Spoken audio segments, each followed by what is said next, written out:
ஆன்மீக அன்பர்களுக்கு அன்பான வணக்கம். நமசிவாய வாழ்க, நாதன் தாழ்வாழ்க. சிவாய நம என்று கூறுவதன் பொருள் என்ன? அதனை தொடர்ந்து சொல்வதால் வரும் பயன் என்ன என்பதை ஒரு சிறு புராண நிகழ்வின் மூலம் பார்ப்போம். ஒருமுறை நாரத முனிவர் தன் தந்தையான பிரம்மதேவரிடம் சென்று, தந்தையே, சிவநாமங்களில் உயர்ந்தது சிவாய நம என்று கூறுகிறார்களே, இதன் பொருள் என்ன என்பதை எனக்கு விளக்கிக் கூறுங்கள் என்றார். பிரம்மதேவரோ நாரதரிடம், நாரதா, அதோ அங்கே வண்டு ஒன்று அமர்ந்துள்ளது, அதனிடம் போய் உன் சந்தேகத்தை கேள் என்றார்.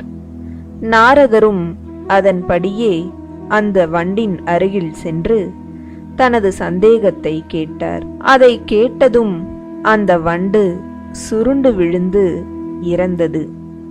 இதை பார்த்த நாரதருக்கு அதிர்ச்சியாகிவிட்டது. அவர் மறுபடியும் பிரம்மதேவரிடம் ஓடிச் சென்று, தந்தையே, சிவாய நம என்பதன் பொருளை தெரிந்து கொண்டேன். இந்த நாமத்தை யார் கேட்கிறார்களோ அவர்கள் இறந்து போவார்கள் என்றார். அதற்கு பிரம்மதேவர், நாரதா, நீ தவறாக புரிந்து கொண்டாய். அதோ அந்த மரத்தில் அமர்ந்திருக்கும் ஆந்தையிடம் கேள், அது பதிலளிக்கும் என்று சிரித்தபடியே கூறினார். இதன்படி நாரதரும் ஆந்தையிடம் இதே கேள்வியை கேட்க, அதுவும் அதே போல கீழே விழுந்து உயிரை விட்டது. நாரதர் பதறிவிட்டார்.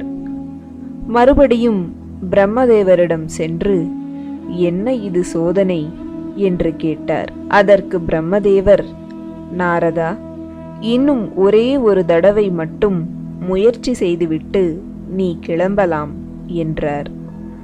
அதோ அந்த அந்தணர் வீட்டில் இப்போதுதான் கன்றுக்குட்டி ஒன்று பிறந்துள்ளது, அதனிடம் சென்று கேள் என்றார்.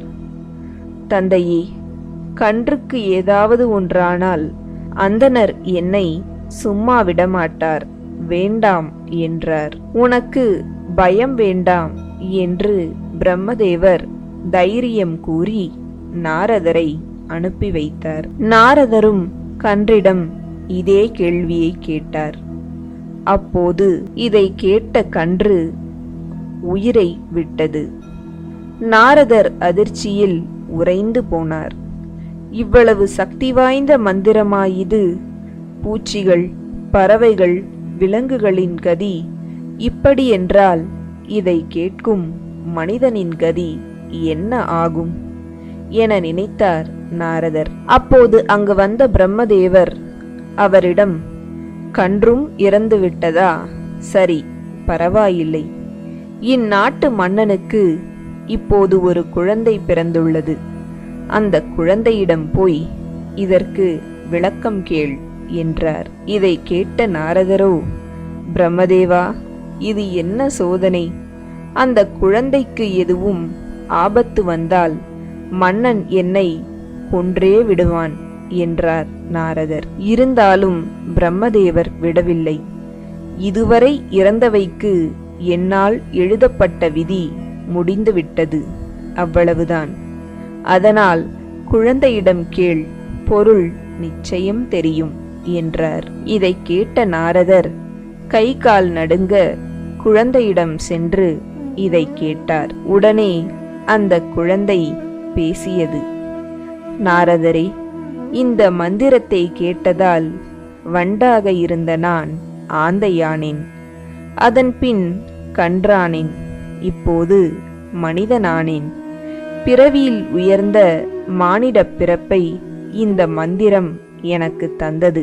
இதுவே என்னை இறைவனிடம் கொண்டு சேர்க்கும் ஒப்பற்ற பிறவி என்று அந்த குழந்தை பதில் கூறியது. மேலும் அந்த குழந்தை சிவாய நம என்பதை சிவய நம என்றே உச்சரிக்க வேண்டும். இதில் சி என்றால் சிவம், வ என்றால் திருவருள், ய என்றால் ஆன்மா, நா என்றால் திரோதமலம், மா என்றால் ஆணவமலம். இதில் திரோதமலம் என்பது அழுக்கை நீக்கும் பொருள். நான் என்ற ஆணவ அழுக்கை பூசியிருக்கும் ஆன்மா திரோதமலம் கொண்டு சுத்தம் செய்து சிவத்தை அடைந்து பிறவிப்பிணியில் இருந்து விடுபடும் என்பது இதன் பொருள். சிவாய நம என்று உள்ளம் உருக கூறினால் இந்த பிறவியில் இருந்து அவர் விடுபடுவார் என்றது குழந்தை. இதை கேட்டு நாரதரும் சந்தேகம் தெளிந்தார். நாமும் பிறவிப்பிணியில் இருந்து விடுபட சிவாய நம என்று கூறுவோம். சிவபெருமானின் திருவடிகளை அடைவோம். இந்த வீடியோ உங்களுக்கு பிடிச்சிருந்தா லைக் பண்ணுங்க, ஷேர் பண்ணுங்க, கமெண்ட் பண்ணுங்க. மறக்காம நம்ம சேனலுக்கு சப்ஸ்கிரைப் பண்ணுங்க. நன்றி.